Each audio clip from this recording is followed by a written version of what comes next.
Sebastiana Barraez nos acompaña a esta hora, periodista de investigación. ¿Cómo estás, Sebastiana? Creo que tienes el micrófono cerrado.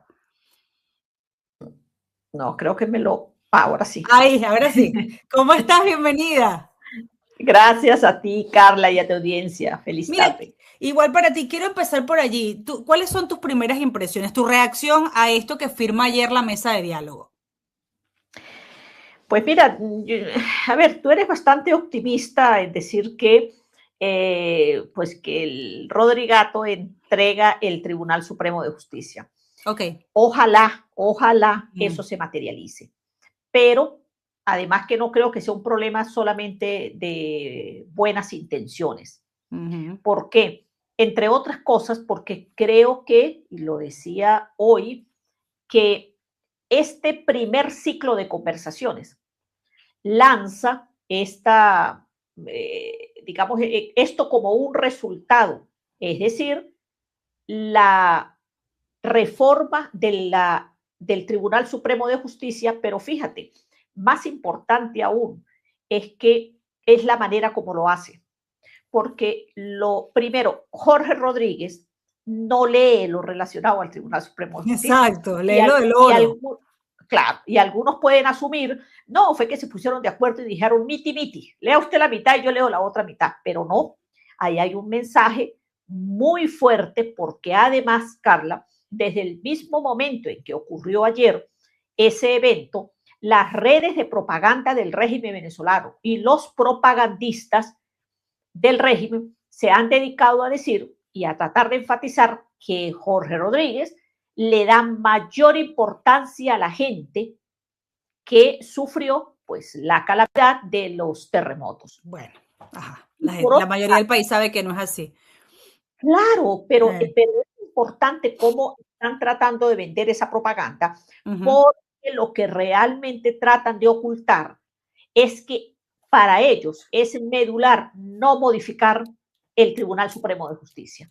Porque en efecto, tú dices que lo que ha ocurrido durante todos estos años con el tribunal es porque en efecto los magistrados del Tribunal Supremo han servido para atornillar, para justificar a esa camarilla que tiene 27 años en el poder, que ha cambiado de rostro de Chávez a Maduro, de Maduro a los Rodríguez.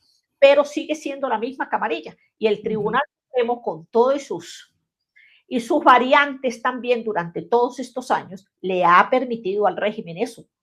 Carla, nosotros no podemos olvidar cuando ocurrió aquel hecho para mí clave del Tribunal Supremo de Justicia, que fue el 10 de enero del 2012, 13, perdón, cuando la entonces magistrada,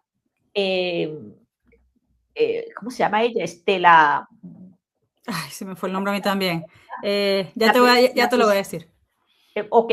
Luisa Estela Morales, ella, Lamoño, que era la presidenta del Tribunal Supremo de Justicia en esa época, dijo que no hacía falta que Hugo Chávez se presentara a juramentarse ante la Asamblea porque era la continuidad del cargo. Es decir, en un momento clave para el país se pateó la Constitución y ese tribunal pues quedó en entredicho ante el país y ha sido un arrastre de correr arrugas durante todos estos años, porque cada vez más el Tribunal Supremo ha respondido a los intereses del Rodrigato. Y el 2024 fue la guinda de la torta, cuando Nicolás Maduro se presenta junto con el ministro de la Defensa y el comandante estratégico operacional, y por supuesto con los Rodríguez, su sombra, ante el Tribunal Supremo, para que ellos le den la bendición y lo conviertan en un presidente de facto, porque realmente terminó siendo un presidente de facto. Ahora, yo creo que ayer, y voy a tu pregunta en esto, es que ayer ocurrió un hecho importante. Más allá de lo que uno pueda decir, que mire, que yo dudo de la legitimidad de la Asamblea Nacional del 2015 y más aún de la que representa Jorge Rodríguez, porque no son la representación mayoritaria del país. Hay un hecho real Hay una mesa que se sentó ahí con una fracción y esas dos fracciones apoyadas por la administración Trump, que es la que está ejerciendo el tutelaje en Venezuela. Punto. Estamos ante ese escenario. ¿Qué hacer ante eso? Clave. Uno, el documento suscrito habla de que primero aprobaron una metodología de funcionamiento, que aprobaron las dos mesas técnicas estas, y en las dos mesas se observa claramente la diferencia. Uno, la emergencia ante el doble terremoto, y la otra, lo que no sé por qué la Asamblea del 2015 se deja meter ese gazapo del fortalecimiento de la democracia. Ese es un súper buen punto, porque ahí no hay democracia, no hay nada que fortalecer, hay que crearla desde cero. Exactamente, es decir, hay que rescatar la democracia que fue destruida. Dos, en ese punto B hablan del Poder Judicial y del Poder Electoral, pero resulta que el Poder Electoral no apareció por ningún lado. No, que eso queda para después. Bueno, resulta que el clamor del país tiene que ver precisamente con lo electoral. Y por eso es que creo que la mesa no termina de recibir la legitimidad de parte de la gran mayoría del país. Ahora, creo que es clave lo que ocurre por una razón.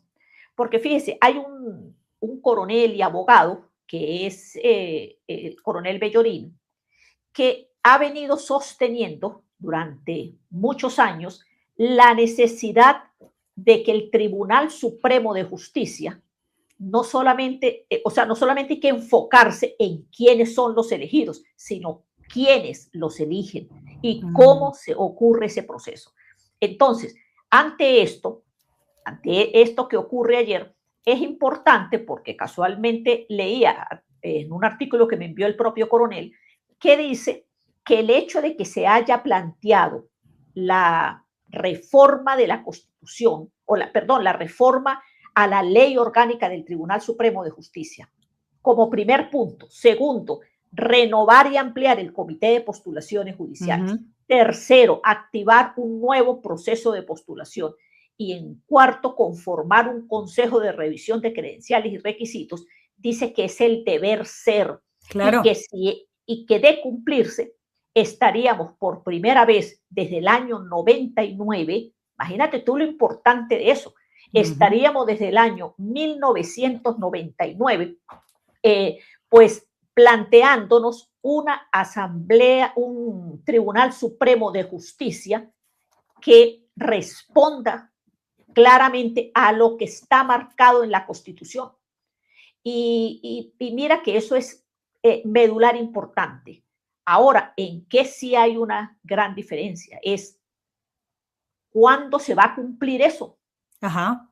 Porque los Rodríguez han sido muy astutos durante todas estas décadas en disfrazar, en dibujar, en ocultar las verdaderas intenciones que tienen. Entonces, ¿qué demuestra el documento de ayer?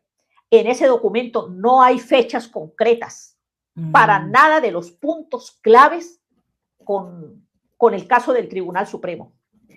No se dice cuándo, yo creo que ese cronograma hay que exigírselo a esa mesa de diálogo, y por eso creo tan importante que la señora Dinora o cualquiera de los miembros de esa mesa que representa por lo menos a una parte de la oposición le diga al país cuáles son las fechas. Los claves. Plazos, sí. Bueno, Dinora dijo que para noviembre el TSJ. No, Carla, ya va. Es que eso no puede ser así. Ajá, no, decir, adelante. No, yo solo te hago la acotación de lo que ella dijo. Ajá. No, yo sé porque yo la oí, pero también había dicho, no, que para diciembre vamos a tener unos resultados. Fue una de las cosas que... Sí, en diciembre dijo lo del CNE. Claro, entonces por eso es que hay que precisar, porque resulta que tienen que decirle al país cuándo se va a presentar el proyecto de reforma de la ley orgánica del Tribunal Supremo de Justicia. Y además, ¿qué va a contener esa reforma? Eso es clave. Dos, ¿cuándo va a ocurrir la renovación del Comité de Postulaciones Judiciales. Es decir, eso está planificado para cuándo, porque ellos están hablando de renovar y de ampliar ese comité de postulación. ¿Está bien? Sí, Está sí, bien. Si ese es el plan, ¿cuándo se va a hacer eso? En tercer lugar, o en cuarto lugar, ¿cuánto va a durar el proceso completo hasta la designación efectiva de los nuevos magistrados? ¿Por qué, Carla? Porque Jorge de Jesús Rodríguez Gómez ha sido un habilidoso manipulador en ganar tiempo. Sí, señora. Y fíjese que cuando les interesa, como ocurrió con la ley de hidrocarburos, salieron corriendo de una semana para otra y la aprobaron. Espérate allí que José te dice, señora Sebastiana, ya el cronograma está listo, lo decide Trump. ¿Cómo ves tú la influencia, la diferencia que esta vez, después de 17 ejercicios de diálogo, esta vez esté detrás del secretario Marco Rubio? ¿Qué le dices a José? Mira, José, a ver, una cosa. Segundo, yo no he visto el cronograma ni sé que el cronograma existe. Y en ese documento, por lo menos el oficial ante el que el país conoce, no dice nada de plazos específicos, no hay ningún cronograma. Ahora, si el señor Trump tiene el cronograma ya debajo de su almohada, pues bueno, perfecto, que se lo muestre el país. Pero los venezolanos queremos definitivamente que estas maniobras de distracción que han caracterizado al régimen venezolano no se ejecuten ahora, porque si no seguimos en el mismo cuento. Y Carla, yo creo que un poco respondiendo a tu pregunta, que no era que la quería obviar, pero la verdad es que creo que tenemos que ser pragmáticos en algo. Los Estados Unidos tienen sus intereses, no solamente el señor Donald Trump, sino el secretario de Estado Marco Rubio. Y esos intereses no necesariamente están a la par de los grandes intereses que aspiran los venezolanos. Y creo que ahí nosotros tenemos que estar claros, o sea, y ser pragmáticos además y hacerle entender a los Estados Unidos que quienes están en el poder en Venezuela no representan ni legitimidad ni legalidad, que a Delcy Eloína nadie la eligió, que es una mandataria que está ocupando un poder de manera ilegal e ilegítima, y que al señor Trump le podrá gustar mucho según los intereses de los Estados Unidos, pero para los intereses de los venezolanos, pues la verdad es que no es nada simpática. Sebas, si hubiera la presión suficiente, porque fíjate que hay dos consideraciones, aquí medio abogado del diablo, ¿no? Pero Jorge Rodríguez, 3 días antes de esta mesa, con todas las dudas y incertidumbre que pueda generar, dijo que no era el momento para hablar de política ni de elecciones, no. Solamente nos podíamos ocupar de las víctimas del doble terremoto. Y 3 días después se tuvo que sentar y firmar un comunicado. Ya no firma ni siquiera como presidente de la Asamblea, sino como coordinador del diálogo del régimen, ¿no? Ese cambio para ti no es una señal que él no está haciendo su voluntad y que probablemente no va a poder hacer su voluntad en el resto del proceso, ¿no? Aun cuando todos debemos estar súper vigilantes, estoy de acuerdo contigo, hacerle auditoría constante, estar ahí encima de lo que vaya haciendo la mesa, pero él no perdió esa capacidad de autonomía, me refiero, porque algunos dicen, le estamos dando demasiado poder en esta etapa cuando está Marco Rubio detrás, o tú no coincides con eso. No, yo estoy absolutamente de acuerdo contigo, Carla. O sea, nosotros tenemos que ser en esto, sobre todo los venezolanos, porque una cosa son los Estados Unidos o los estadounidenses que tienen sus propios intereses, su propia cultura, su propia forma de ser, y otra lo que somos nosotros. Y entre algunas de las cosas que en los Estados Unidos, pues yo sé, tú vives allí y entiendes mucho mejor que yo cómo funciona esa política en los Estados Unidos. Por ejemplo, allá un alto mandatario, no se permite tan fácilmente mentirle a los ciudadanos. ¿Okay? Eso trae consecuencias y consecuencias graves, o sea, quedó demostrado con el caso Clinton. Ahora, en Venezuela no funciona así. En Venezuela, la nariz de Jorge Rodríguez va de Miraflores a la Casa Blanca. O sea, el mentir descaradamente, el manipular, es incluso casi una política de Estado. Entonces, cómo funciona la situación en Venezuela, lo que dicen y lo que hacen. Bueno, hay una gran diferencia. Yo estoy de acuerdo contigo que Jorge Rodríguez tuvo que tragarse las palabras que inicialmente dijo para tratar de, digamos, de no responder ante la pregunta que le hizo la colega esta periodista, cuando le preguntó, y él optó por decir que no, que eran muy ocupados, era en lo de la tragedia ocurrida por los terremotos. Pero eso no significa, Carla, que Jorge Rodríguez se haya entregado, esté sumiso y obediente. Al contrario, creo que precisamente ahí es donde está afilando más aún esa perversidad que lo ha caracterizado para ver cómo manipula y hace que este acuerdo al que llegaron ayer no lo terminen cumpliendo. Y por eso es que insisto en la importancia de que los diputados que están en esa mesa no vayan a perder el objetivo de decir, no, es que a mí me van a corresponder tantos magistrados y al otro le van a corresponder tantos. Cuidado, porque esos son los caramelos envenenados que la revolución bolivariana le ha lanzado a algunos, y lo hizo en la asamblea del 2015. Cuando la asamblea ganó de manera, la oposición ganó de manera mayoritaria en el 2015, ¿por qué terminó? Bueno, estamos terminando en una representación de una asamblea 11 años después. Bueno, porque han sabido aplicar desde el régimen venezolano las maniobras para distraer, para manipular, para coaccionar e incluso para comprar. Entonces, aquí no se puede perder el objetivo principal. ¿Y cuál es ese objetivo? Que aquí hay que ponerle fecha. Hay que haber un cronograma. Oye, ¿sabes qué? Quería aprovechar que estás aquí porque tú has hecho un trabajo impresionante sobre lo que son estos ascensos de Delcy en las Fuerzas Armadas. Y me parece importante que hagas la advertencia también, ¿no? Y también que por favor nos des tu interpretación sobre esa nueva solicitud de Diosdado Cabello de lealtad, de que aquí nadie se puede salir del carril, la propia Delcy hablando de la necesidad, parece que la pide de manera desesperada. En verdad, la estabilidad de este sistema con respecto a la Fuerza Armada o estos enroques o estos movimientos que ha habido, ascensos que además eran a destiempo, sin mérito, por supuesto, y además de promociones pasadas, pero ¿qué significan para lo que es la posibilidad de control de este sistema, de este triunvirato, pues? Bueno, interesante, porque casualmente, mire, los ascensos han demostrado varias cosas. Una de ellas, quizás la más relevante a mi juicio, es que la Guardia Nacional vuelve a tener un rol estelar en los ascensos y en los nombramientos.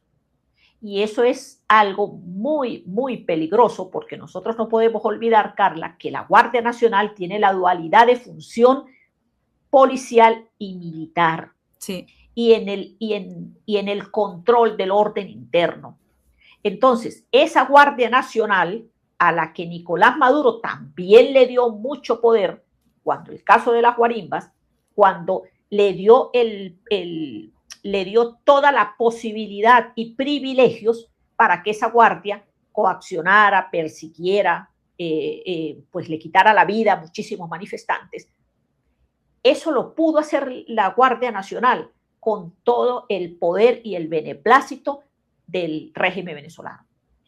Después eso bajó, pasó unos años, la Guardia Nacional trató de retomar algún carril y demás, pero resulta que ahora no, ahora ha vuelto esa misma receta, y eso es algo muy peligroso. Pero si a esa receta le agregamos los últimos nombramientos en las últimas horas, no he terminado de revisarlas, estaba esta mañana en eso, pero es verdad que estaba bastante ocupada, pero resulta que lo que puedo observar a simple vista es que Diosdado Cabello vuelve a tener un control importante de los militares en cargos claves de control en el centro del país. ¿Y por qué pide lealtad? Bueno, obviamente pide lealtad porque ahora está en condiciones de pedir lealtad. Porque sí, ahora pero no la pide como si no la tuvieran. No, a ver, lo que pasa es que acuérdense que con Diosdado tienes que mirar un poco más allá. Diosdado es bastante hábil y manipulador. Diosdado está tratando de capitalizar el descontento que ocurre tanto al interior de la Fuerza Armada como del propio partido de gobierno después del 3 de enero.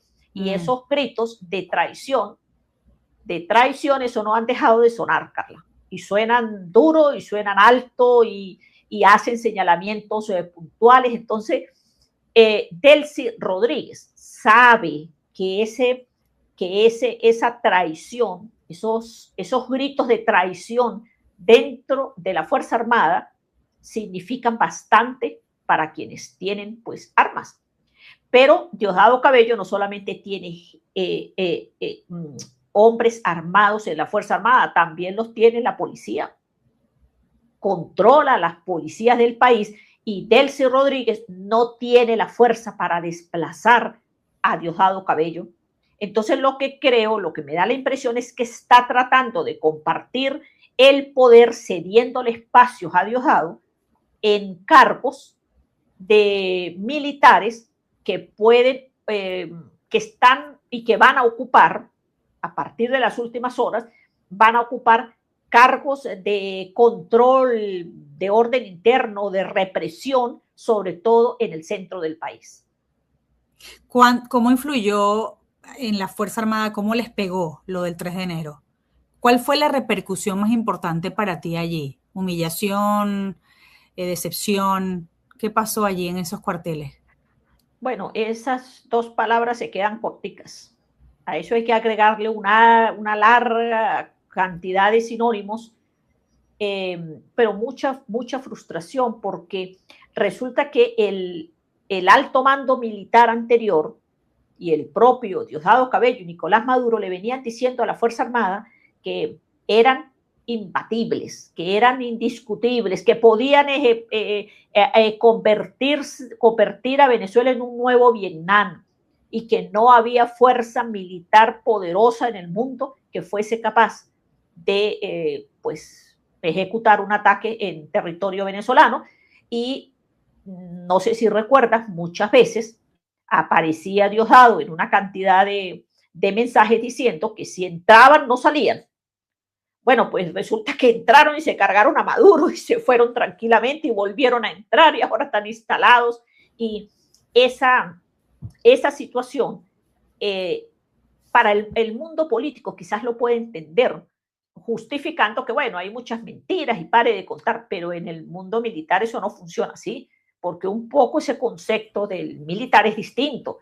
Entonces, ¿qué fue lo que recibieron? Bueno, una sonora derrota. Eso pesa mucho para un soldado, quizás para un grupo de generales no les importe mucho, dirán, bueno, ¿qué importa? Y tal, pero para muchos militares sí tiene significado. Hay, sobre todo, ¿sabes? Mucho oficial de bajo rango que no solamente se siente humillado, sino que se siente traicionado, y algunos no superan y no han entendido aún, a pesar de todas las charlas que le dan y los lavados de cerebro, la muerte de sus compañeros en el Fuerte Tiuna, porque los que murieron fueron subalternos, bastante subalternos, y el resto siguió cantante y feliz y en sus cargos y disfrutando de sus beneficios. Esos gritos de traición, como tú los llamas, ¿tienen poder? ¿Tienen suficiente poder? Mira, no sé, quizás poder exacto para qué. Ajá. Entiendo que tu pregunta viene por el hecho de que si eso pudiera significar una rebelión. Uh-huh. A ver, es que Hugo Chávez se aseguró de que eso no ocurriera en la Fuerza Armada desde que le ocurrió lo del 11 de abril. Uh-huh. Si Hugo Chávez fue, según él, lo que él consideraba que él había sido traicionado por sus hombres de más confianza, pues ¿qué se espera para los demás? Entonces, pero creó la estructura, destruyó la institución armada, sus bases, la solidez de la institución, para poder asegurarse que nunca más pudiese ejecutarse una acción donde un grupo de mandos pudiera sacarlo del poder a él. Bueno, a Nicolás Maduro no lo pudieron sacar, pero tampoco lo pudieron defender. Sabes que hay argumentos desde aquí, desde Estados Unidos, que dicen que, bueno, que los presos políticos, sobre todo los militares, no pueden salir en este momento porque eso implicaría, o así lo está vendiendo parece el régimen, ¿no? Esto implicaría desestabilizar esto, que ellos sean lo que estén haciendo en esta fase hasta llegar a la transición. Y hemos visto que han salido algunos militares presos políticos, pero no salen todos. Caguaripano ya tiene 9 años allí. 9 años este hombre tiene allí. Y bueno, y así como él, muchos más. Otros en situación de desaparición, tortura, todo lo que conocemos y la peor saña contra los militares precisamente. ¿De verdad los presos políticos militares van a salir después de haber sido maltratados de esa manera, hasta con torturas medievales, a llevar adelante una organización, a reunirse para conspirar y para llevar adelante una revuelta? Es decir, Venezuela tiene ese peligro con los presos políticos. No, mi querida Carla, pero es que ese no es el argumento real para que el régimen tenga a estos militares presos. El problema es que el régimen venezolano ha entendido que los militares tienen menos defensores en el mundo civil que los civiles que están presos. Entonces, como esos militares, que algunos de ellos tienen mucho tiempo, algunos están en una circunstancia muy enferma, una circunstancia de salud bastante deteriorada, no significa que representen un peligro. Lo que pasa es que son importantes como factores de cambio, de canje, sí, de negociación. Va a llegar un momento en el que en la mesa esta, en la mesita esta que está discutiendo ahora, este nuevo diálogo, que está en este nuevo diálogo, va a haber el momento en el que van a decir, mire, no, está bien, vamos a liberar unos cuantos. Y resulta que mientras liberan a esos cuantos, pues van a meter a otros. Mira, el régimen, Carla, nunca ha dejado de tener por lo menos 300 presos políticos, y la mayoría de esos presos políticos eran militares. No los ha dejado de tener durante todos estos años. Que la cifra ha variado a veces, sí, 500, 600, 700, que después el 24 subió 2000. a 2000 y pico. Claro, pero esos eran los civiles. La gran mayoría de los familiares de presos políticos civiles protestan, se van hablan con los medios, se presentan ante las cárceles, hacen ruido, bulla a través de los medios y demás. Resulta que los militares no. Los familiares de los militares, además, reciben injustamente el desprecio de gran parte de la población civil. Y al régimen, por eso es que le conviene tener a militares presos, porque esos militares para ellos representan un elemento importante a la hora de negociar.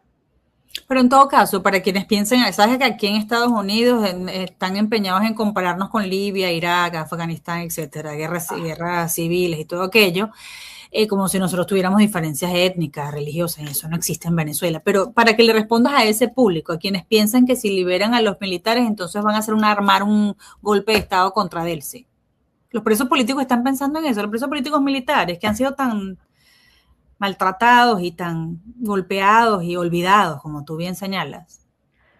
Mira, eso es tan absurdo, pero tan absurdo, que creo que hay gente a la que le tienen miedo, que eso es otra cosa. Por ejemplo, al teniente coronel Iqbal Marín Chaparro. Sí. ¿Por qué? Porque, bueno, porque él era un líder, porque es joven, porque... ¿verdad? Pero ese capitán, ese teniente coronel es una excepción, o es una de las excepciones entre los militares que están presos. Ese oficial está preso desde el 2018. Sí. Pero hay oficiales que por la edad, por las circunstancias que han tenido que vivir, por el deterioro físico, incluso por la destrucción de sus familias, lo que están es buscando la posibilidad de salir para respirar un poco de libertad. Obviamente. Y el régimen lo que utiliza es la excusa de que no, cuidado y nos tumban, pues cuidado y nos van a sacar. No, lo que tienen que cuidarse es los que tienen ahí adentro del Fuerte Tiuna. Eso es lo que tienen que cuidarse. Pero tú sí estás viendo estos movimientos, estos ascensos adelantados como una táctica para intentar buscar lealtad en momentos críticos, ¿no? Claro, de hecho, los adelantados de la Guardia Nacional, eso no es casual, haber adelantado 195 ascensos a tenientes coroneles, eso es, mire, eso son palabras mayores.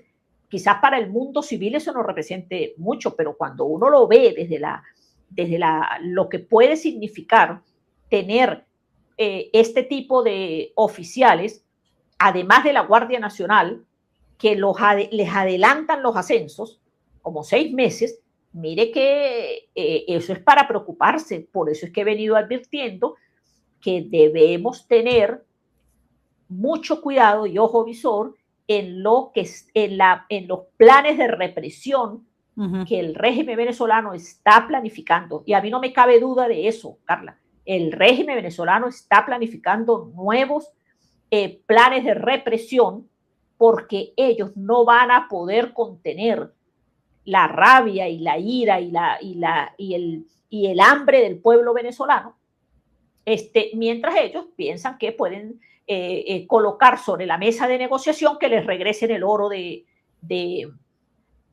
Inglaterra cuando no han respondido por la cantidad de dinero, de oro y de petróleo que se han robado de todos los venezolanos. Eso es lo que tú dices, que son oficiales, que el riesgo es que son oficiales de comando de tropa que mueven unidades, por ejemplo, en el Ejército, Guardia Nacional, ¿no? Sí, sí. Pues es que es muy peligroso, porque son, un coronel me dice, él los llama el músculo de poder, de comando en la Fuerza Armada. Porque, no, mire, a veces un oficial de estos que fue ascendido, tiene muchísimo más posibilidades de ejecutar acciones reales porque tienen un alto poder de fuego. Y eso a veces no lo tiene un general, o en la mayoría de los casos no lo tiene un general. Un general sin subalterno no es nada. Sabes que tú me decías que Delcy no tiene la fuerza para desplazar a Diosdado, pero se habían escuchado rumores, después de la reunión sobre todo de los generales del Comando Sur con Diosdado y esto de darle la mano y todo aquello, en que Estados Unidos iba a pedir el desplazo de Diosdado en el ministerio al menos. ¿Tú has escuchado esa misma orden? Sí, yo la he escuchado varias veces. Creo que a Diosdado le costó muchísimo, Carla, llegar a ese cargo. Fíjate que Diosdado llega a ese cargo después del 28 de julio del 2024, después de las elecciones, que fue cuando por fin Nicolás Maduro le cedió ese cargo que él tanto ambicionaba. Ahora, pues no es tan fácil mover a Diosdado de ese cargo, considerando que primero que ya tiene tiempo, ya tiene 2 años en ese cargo, y por otra parte, ha logrado crear relaciones y compromisos no solamente con esos policías, sino también con militares y con el sector del chavismo al que él está diciendo que él no tenía nada que ver con que se llevaran a Maduro, que él no, que él sigue siendo de la revolución y que él sigue siendo fiel a la revolución. Entonces, algunos de esos de la misma revolución que están en contra del Rodrigato, o específicamente de los Rodríguez, pues no ven tan mal a Diosdado, porque él casi que se está justificando que está ahí precisamente para preservar los intereses de la revolución. ¿Y qué pasó con esta orden de Estados Unidos que se supone apuntaba a que el régimen se desmantelara a sí mismo? Esa frase, ¿qué te dice a ti? De lo que has visto, de remover a Padrino a otro ministerio, de William Saab, de cambiar, poner figuras más cercanas a Delcy para que de alguna manera fuera más fácil darles órdenes. ¿Tú realmente lo lees así o qué significa para ti el hecho de que Estados Unidos para algunos se justifique estas 3 fases porque ellos estaban manteniendo allí este sistema para que pudiera el sistema, conociendo el sistema, desmantelarlo finalmente? Bueno, pues serían muy ilusos si están pensando en eso, muy ilusos, porque las revoluciones como la venezolana no son nuevas en el mundo. Hay antecedentes de esas revoluciones, cómo funcionan, hay recetas que se aplican, la gente termina acostumbrándose, como ha ocurrido en Cuba, y es precisamente a ese momento al que no debemos llegar, porque, a ver, ¿qué es lo que ofrece? ¿Qué es lo que está ofreciendo la revolución bolivariana? Ofrece un aparente cambio con gente igual e incluso peor. ¿Quién está al frente de la DGCI? Un primo de los Rodríguez, es decir, el contraalmirante Germán Eduardo Gómez Lares. Entonces, él, el que está ahí, resulta que tenía un antecedente de hace años, porque él participaba ya en la DGCI, pero tenía cargos, otros cargos, y que si en Bolipuertos, que si sabes, cargos donde no parecía que tuviera nada que ver con el sistema de represión, pero estaba ahí, y apenas en la primera oportunidad lo nombran. ¿Quién es el general, el ministro de la Defensa, Gustavo Enrique González López? Una figura estelar de la represión en Venezuela, jefe del Servicio Bolivariano de Inteligencia, un hombre que además fue clave durante muchos años para la represión y para la persecución. Y tenemos que entre los ascendidos hay varios de los famosos identificados como torturadores por numerosas víctimas. Pero González López no era un colaborador de la CIA, pues. Y por eso se le puso allí.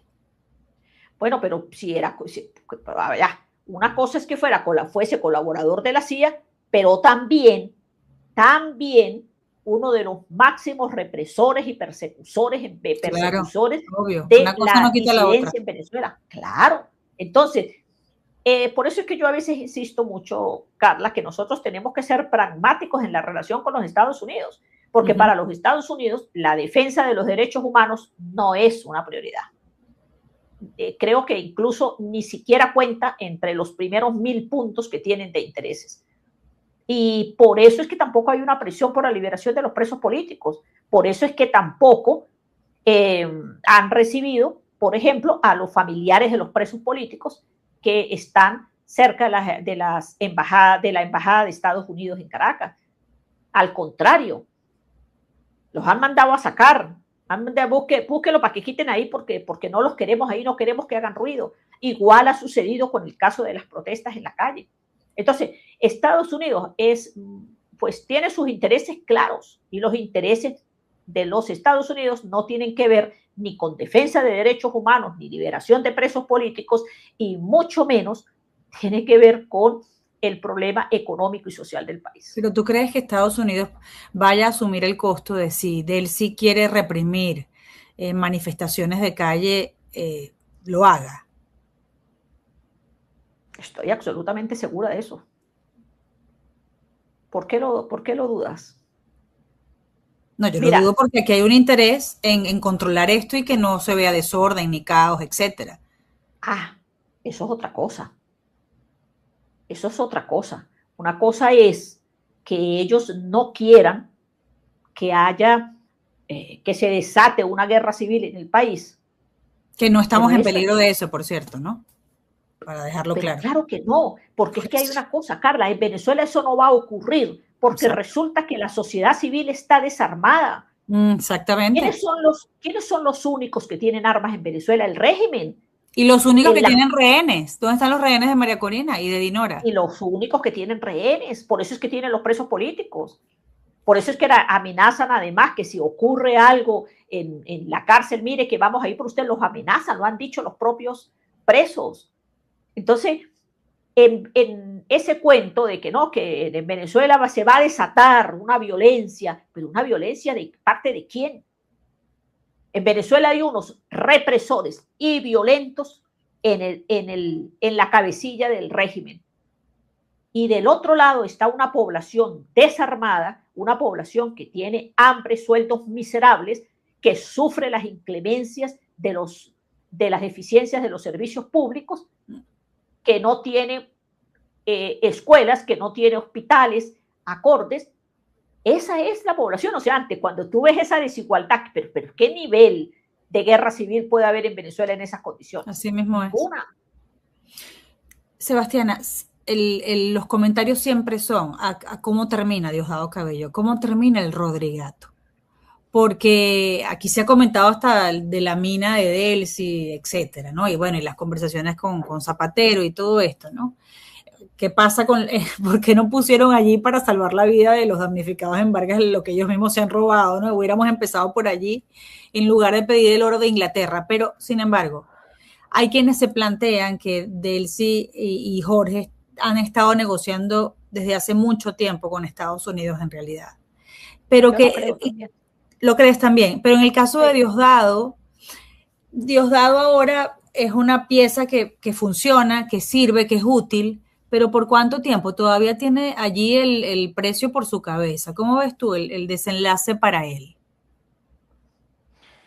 Mira, yo creo que si tú me preguntas entre qué aspiro, qué creo... Sí, ¿y qué quisiera? Exacto. Mira, pues bueno, si tú me preguntas qué quisiera, pues yo la verdad lo que quisiera es que Diosdado Cabello fuese ante un tribunal a rendir cuentas por la cantidad de crímenes que ha cometido en Venezuela. Porque Diosdado ha perseguido, ha generado persecución, ha generado odio, ha destruido la vida de familias, de gente, de niños, de adultos, de viejos. Así que lo que yo puedo aspirar es a eso, a que realmente él pueda ir ante un tribunal a rendir cuentas. Pero lo otro es que tengo la impresión que él no es tan valiente para eso, ¿sabes?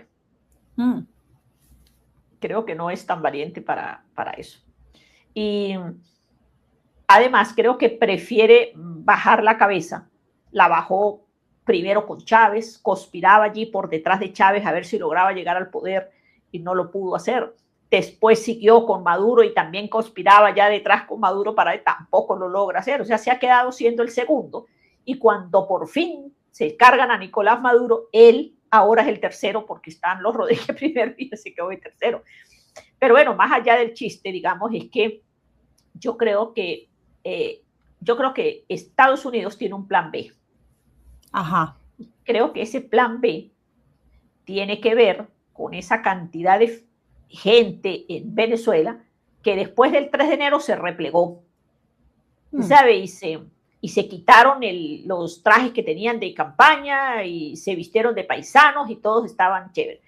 Pero han vuelto a salir, han vuelto ¿sabes? Siguen moviéndose, asumen que no, que Estados Unidos se hace el menso ahí, no va a actuar más allá de sus intereses. Lo que no han entendido es que los intereses de Estados Unidos pasan, entre otras cosas, por tener el control del continente y la tranquilidad del continente.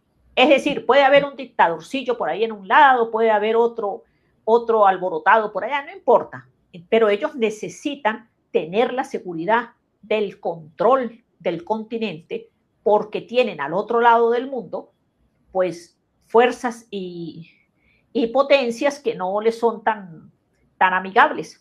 Creo que lo que ocurre desde el punto de vista económico con China es demasiado importante para Estados Unidos. Entonces, para tener el control, Estados Unidos necesita un gobierno legítimo en Venezuela. Necesita por lo menos que no se le alborote el pesebre. Y la situación en Venezuela es que se alborota desde el mismo momento en que en el poder hay gente ilegal e ilegítima. Los brotes de protestas son en todo el país, ¿sabes? Lo que pasa es que no nos damos cuenta muchas veces porque la cosa se concentra en Caracas, pero en todo el país hay protestas por agua, protestas por luz, protestas por el gas, protestas por las escuelas, protestas por los hospitales. Y la situación no se va a recuperar rápidamente. Entonces creo que Estados Unidos lo que realmente debería hacer es apostar por un gobierno legal y legítimo en Venezuela. ¿Ese es el plan B al que te refieres? No. Ajá. No, yo no creo, yo no sé qué ese plan. Yo lo que estoy segura es que el plan B no tiene que ver precisamente con algo tan tranquilo o pacífico.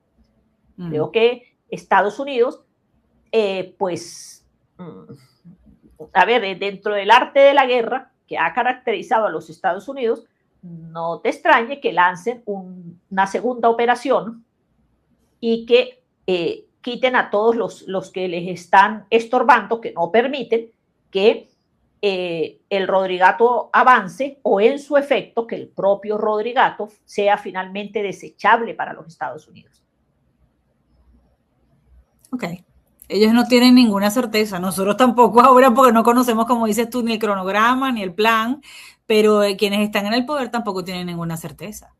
No, claro que no, para nada. Ellos lo saben. Obviamente que están jugando y están apostando a ganar tiempo, que a los Rodríguez y sobre todo a Jorge siempre le ha funcionado. Claro, ante otro escenario, pero le ha funcionado el ganar tiempo. Y el tiempo que ellos están esperando, entre otras cosas, tiene que ver con las elecciones de los Estados Unidos en noviembre, y a partir de ahí, que bueno, que se le encharque la situación allí a Donald Trump al perder gran parte de las elecciones, y que ellos puedan asumir, sacar ventaja a eso. A mí no me cabe duda que los Rodríguez apuesten a eso y estén apostando a eso y estén tratando de ganar tiempo. Y como me decía recientemente la doctora Blanca Rosa Mármol en una entrevista que le hice para el canal, me decía, ellos están apostando a que después justificar que como ya se cumplió la mitad del tiempo que le correspondía a Maduro, pues él sí se va a quedar en el poder. No lo dudo que sea así. Quería preguntarte algo más. Si esto saliera bien, si lo del TSJ, apostando a que el tutelaje los está controlando y los obliga a cumplir con lo que se firmó ayer, si sale bien, un TSJ en manos de independientes es mucho más valioso que el oro. Lo que pasa es que, bueno, todavía hay mucha agua que correr bajo ese puente. Y insisto que creo que lo que ocurra con esas reformas, en el caso del Tribunal Supremo de Justicia, es clave, Carla. Y tu audiencia debe tenerlo, pero en primer orden. El cumplimiento, primero la exigencia del cronograma y segundo el cumplimiento de ese cronograma. Porque de otra manera nosotros vamos a llegar a diciembre y entonces todavía se estará discutiendo una ley que de la reforma de la ley orgánica del Tribunal Supremo, y no se ha hecho nada y se pasará todo el año con el cuento de que bueno, ya va, ya casi, ya vamos, o que este sector de la oposición que está sentado ahí en esa mesa crea que van a ser ganadores si obtienen una parcela o una parte de los magistrados que están en el Tribunal Supremo de Justicia. Eso sería lo peor que podría apostarse ese grupo, ¿sabes? Sabes que después de la operación del Niño Guerrero, bueno, luego vienen los terremotos, pero se estaba esperando nuevas acciones en este sentido. Esas son de las que tú hablas. Ahora como la forma en la que han reorganizado o cambiado la operación Lanza del Sur por el escudo de los Américas, ya más implementado ahora con la incorporación, por ejemplo, de Colombia, que es bien importante, que ha dicho que no va a negociar con guerrillas, sino que más bien los va a enfrentar, y ya ha estado dando algunos golpes. La guerrilla también ha respondido, por cierto. Con atentados, pero la posición del presidente de las Prieles es muy diferente a la de Petro, ¿no? Y es un aliado ahora percibido así por los Estados Unidos, se suma más bien. ¿Tú crees que después de ya superado la etapa en la que quizás había como una mayor concentración en La Guaira, que debería haberla, por cierto, porque hay mucha gente todavía buscando los restos de sus seres queridos y sí, tenemos la etapa de la reconstrucción, todo esto espantoso, y saber qué se va a hacer con tantos damnificados y además sanar y bueno, demasiado dolor, pero desde el punto de vista político, que ya pareciera que con la instalación de esta mesa están como empezando a retomar otros temas, también retomen operaciones militares y vayan por ciertos objetivos que tienen pendientes, Sebastiana. Se está acabando el programa, ¿no, Carla? Sí. Y voy a dejar mi respuesta. ¿Con qué me vas a dejar? No, te voy a dejar con la respuesta solo de sí. Ok. Sí lo estás esperando entonces, acciones parecidas. Vamos a volver a ver ese Estados Unidos que se llevó a Saab, que buscó a Maduro y que neutralizó al Niño Guerrero. creo que Estados Unidos tiene su plan B y el plan B va por ahí. Querida Sebastiana, muchísimas gracias por habernos acompañado hoy. Sabes que siempre te leemos. Gracias, Carla, a ti y a tu audiencia. Gracias por la invitación.